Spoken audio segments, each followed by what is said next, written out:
Hello students, in this video we will start coaxial capacitor. It is also called as cylindrical capacitor.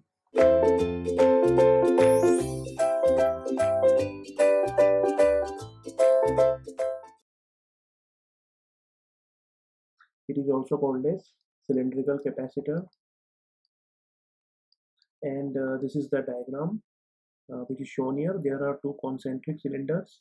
Here A is the radius of inner cylinder and B is the radius of outer cylinder. Inner cylinder has a positive charge and outer cylinder has negative charge, right? It is plus Q and outer cylinder has minus Q charge. Now, first of all, we will calculate the electric field between the two cylinders. So to calculate the electric field, we will apply the Gauss law. And to apply the Gauss law, we need here Gaussian surface. So we are assuming a Gaussian surface which is also a cylinder.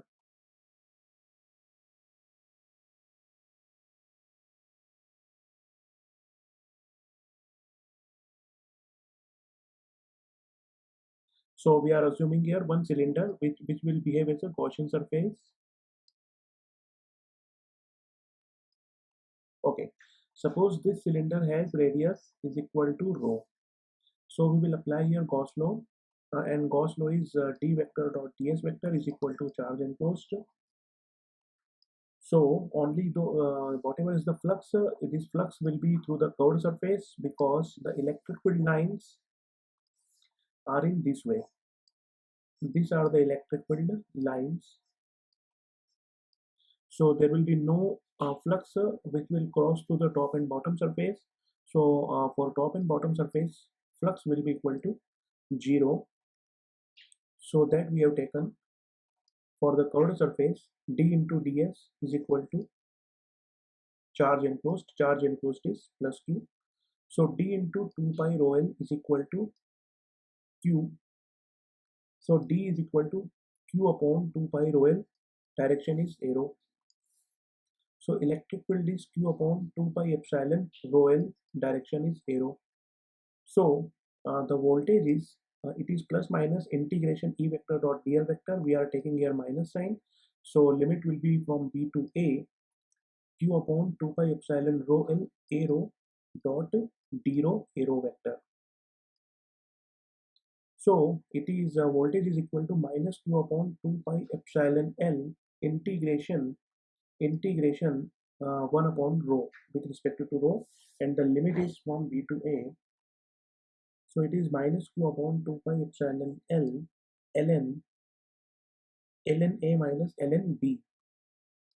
And when we will solve it, this is ln A minus ln B.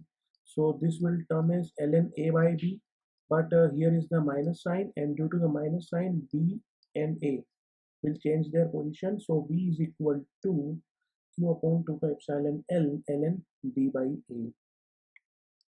And the last stage is q is equal to CV, and C is equal to q divided by V. We know it. So C is equal to q upon V. V is q upon 2 pi epsilon l ln of B by A, and Q will cancel each other. And this answer is C is equal to 2 pi epsilon L upon ln B by A, and capacitance per unit length, it is C divided by L, it is 2 pi epsilon upon ln B by A. So, and this formula is also applicable for coaxial cable transmission line capacitance.